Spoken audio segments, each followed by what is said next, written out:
Previously on the fourth culture, the party decided to move out of the shithole that is the Brazen Horse.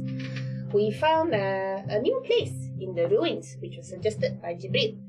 The ruins is actually a big tent city outside, a little bit outside of the Twilight's edge. And a lot of adventurers go there to seek their fortunes, but they tend to get ruined, which is why it's called the ruins. Funny, right? Anyway, so the ruins are, nearby, but they're kind of different. Like even the police will do things different there. It's not like the rest of the Twilight's Edge.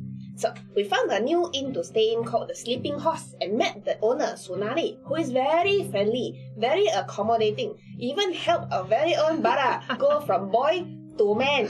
Yeah. Yes. Not to the knowledge of the rest of us. We all had individual rooms. Thank goodness.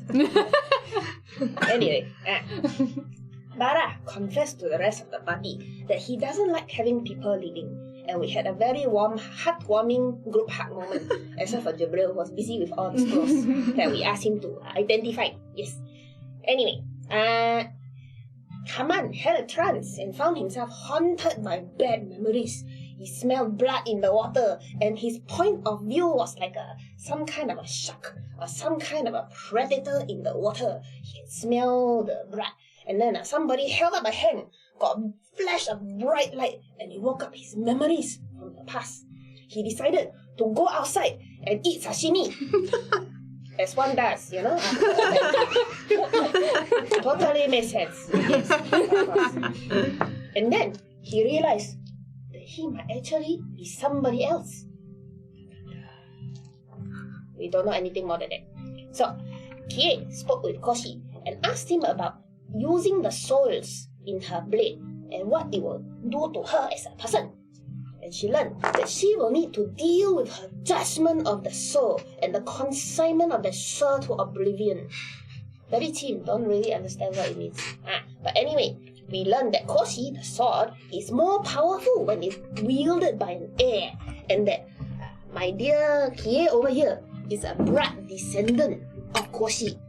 And we also found out that Koshi fucked around a lot. Kie went into the sword to speak to Ryaka, and we learned that the blood company was trying to acquire this region because they believe that there is a lot of intan buried or stored in the Angun range, and he had been captured by someone who wanted the destruction of the big phoenix that we saw in the area many sessions ago when we were crossing the desert area, and wanted to set up a kingdom of Ryaka. Sound very good, but Ryaka said that it's actually not very good. Yes. Unfortunately, Ryaka didn't have all of his memories for some bizarre reason, so he doesn't know why Yafir was being targeted. So, he blah blah blah blah. Okay, that's not so important, never mind. So, Jibril turns out to be a very cool inventor type person. He sent out this flying, invisible homunculus homunculus to go and search for the princess. And then sorted through his gear, identified the scrolls and things like that. The next day, Bara looked at the letter that Yafir gave him, and found out that it was for the Amrita auction house in Dawnbright Palace. So, Irsa and Jibril followed him to go to this auction house to find out if we can find the other half of his map. Turns out, they did have the map. Yay! Unfortunately, somebody had already bought it. But fortunately, that person there come and collect, so it's still there. Unfortunately, they cannot let him see. Fortunately, he's a bard, so he tried his best to, sassy the lady. Unfortunately, it didn't work.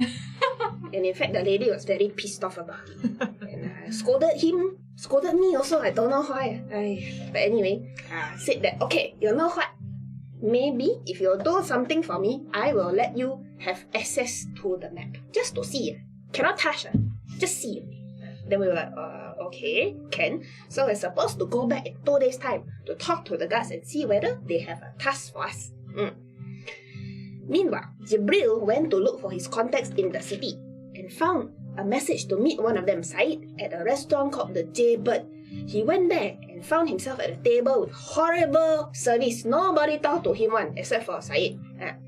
Said told him that the princess is actually in the university. Ta-da! Found already. So you see, and that he actually has somebody keeping an eye on the princess, but he hasn't heard from that person in 6 days, so something might be up. And then he also said that nobody from on top tell him to take the princess out of the university, so he's doing nothing but keeping watch on the princess. And then Jibril tried to convince him that we can go and free the princess, and then the guy was like, you sure or not? You don't even sound very convinced of their abilities. So yeah. Then the guy said, you don't tell them anything, this conversation never happened. So technically we don't know lah. But we know cause yeah. Anyway. And then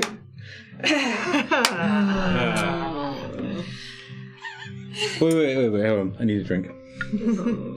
So this is the part where we left off. Kaman decided to take Bob up for flying lessons with the magic carpet in tow. Yafir had given him a staff, a magical staff, and he learned that the magical staff can teleport him. I went to the toilet, so I wasn't very sure what happened. But from the recounting was that he took the staff and then he teleported to a place in his memories. And then bad things happened. They both took damage, and now Bob is missing. There is all. And Kaman is missing. Never mind, that one is moving. Then no more. Oh yeah, the last thing that happened was that Kaman looked to the heavens and said, Aina! Help! Yes. 就这样。